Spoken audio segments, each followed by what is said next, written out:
ಮಹಾರಾಷ್ಟ್ರದ ಅಮರಾವತಿಯ ಸರ್ಕಾರಿ ಆಸ್ಪತ್ರೆಯಲ್ಲಿ ಮುಂಜಾನೆ ವೆಂಟಿಲೇಟರ್ ಸ್ಫೋಟಗೊಂಡು ಅಗ್ನಿ ಅವಘಡ ಸಂಭವಿಸಿದೆ. 3 ನವಜಾತ ಶಿಶುಗಳು ಸಾವಿಗೀಡಾಗಿದ್ದಾರೆ.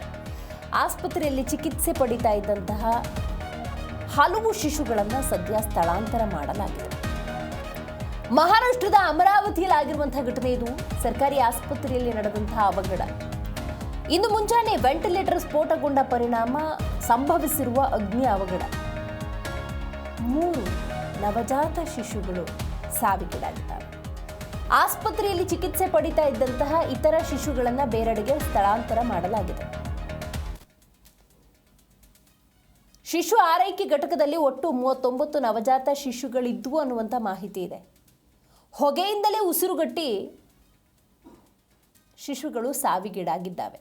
ಚಿಕಿತ್ಸೆ ಪಡಿತಾ ಇದ್ದ ಇತರ ಶಿಶುಗಳನ್ನು ಬೇರೆಡೆಗೆ ಸ್ಥಳಾಂತರ ಮಾಡಲಾಗಿದೆ. ಹಸುಗೂಸುಗಳದು ಕೈಯಲ್ಲಿ ಗಾಳಿ ಬೀಸಿದ್ರೂ ಅದು ಹೆಚ್ಚಾಗುತ್ತೆ. ಅಂಥ ಸನ್ನಿವೇಶದಲ್ಲಿ ಈ ರೀತಿ ವೆಂಟಿಲೇಟರ್ ಸ್ಫೋಟಗೊಂಡು ಅಗ್ನಿ ಅವಘಡ ಸಂಭವಿಸಿ ದಟ್ಟ ಹೊಗೆ ಆವರಿಸಿಬಿಟ್ರೆ ಆ ಹೊಗೆಯ ತೀವ್ರತೆಯನ್ನು ತಡ್ಕೊಳ್ಳೋದಕ್ಕೆ ಸಾಧ್ಯ ಇಲ್ಲ. 3 ಶಿಶುಗಳು ಈ ಸಂದರ್ಭದಲ್ಲಿ ಸಾವಿಗೀಡಾಗಿದ್ದರೆ ಇತರ ಶಿಶುಗಳನ್ನು ಬೇರೆಡೆಗೆ ಸ್ಥಳಾಂತರ ಮಾಡಲಾಗಿದೆ. ಸರ್ಕಾರಿ ಆಸ್ಪತ್ರೆಯ ಅವಘಡಕ್ಕೆ ರಾಜ್ಯ ಅಥವಾ ಯಾವುದೇ ಜಿಲ್ಲೆ ಈ ಥರದ ಭೇದ ಭಾವನೆ ಇಲ್ಲ ಅಂತ ಅನಿಸುತ್ತೆ. ಸರ್ಕಾರಿ ಆಸ್ಪತ್ರೆಗಳು ಅಂದರೆ ಹೀಗೆ ಇರಬೇಕು ಅಂತ ಅನಿಸುತ್ತೆ. ಮಲ್ಟಿ ಸ್ಪೆಷಾಲಿಟಿ, ಅಚ್ಚುಕಟ್ಟಾದ ವ್ಯವಸ್ಥೆ, ಇದನ್ನು ಯಾವ ಜಿಲ್ಲೆ ಯಾವ ರಾಜ್ಯದಲ್ಲೂ ಕೂಡ ನಿರೀಕ್ಷೆ ಮಾಡೋ ಹಾಗಿಲ್ಲ ಅಂತ ಅನಿಸುತ್ತೆ. ಅದಕ್ಕೆ ಮತ್ತೊಂದು ನಿದರ್ಶನ, ಕರ್ನಾಟಕದಲ್ಲೂ ಕೂಡ ಇಂಥ ಹಲವಾರು ಪ್ರಕರಣಗಳು ನಡೆದಿದೆ. ಈಗ ನೋಡಿ, ಮಹಾರಾಷ್ಟ್ರದ ಅಮರಾವತಿಯ ಸರ್ಕಾರಿ ಆಸ್ಪತ್ರೆ ಇದು ನೋಡಿ, ಅಲ್ಲಿ ಹೆಂಗೆ ಶಾರ್ಟ್ ಸರ್ಕ್ಯೂಟ್ ಆಗಿ ವೆಂಟಿಲೇಟರ್ ಸ್ಫೋಟಗೊಂಡು ಹೆಂಗೆ ದುರಂತ ಸಂಭವಿಸಿದೆ ಅನ್ನೋದನ್ನು ನೋಡ್ಬೋದು.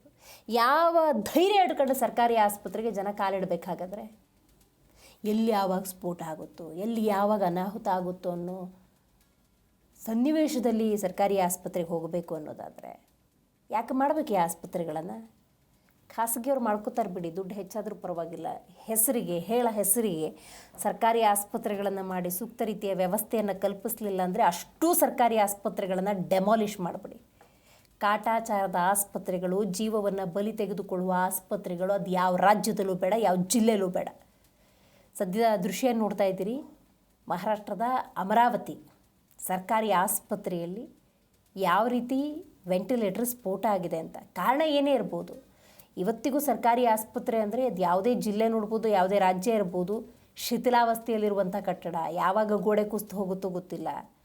ಶಾರ್ಟ್ ಸರ್ಕ್ಯೂಟ್ನ ಸಮಸ್ಯೆಗಳು, ವಿದ್ಯುತ್ ಸರಿಯಾಗಿ ಕೆಲಸ ನಿರ್ವಹಿಸ್ತಾ ಇರೋದಿಲ್ಲ. ಈ ರೀತಿ ಹಲವಾರು ಸಮಸ್ಯೆಗಳಿಂದ ಸರ್ಕಾರಿ ಆಸ್ಪತ್ರೆಗಳು ಬಳಲ್ತಾ ಇದ್ದಾವೆ. ಅದರ ಪರಿಣಾಮ ಶಿಶುಗಳ ಸಾವು, ಜನಸಾಮಾನ್ಯರ ಸಾವು.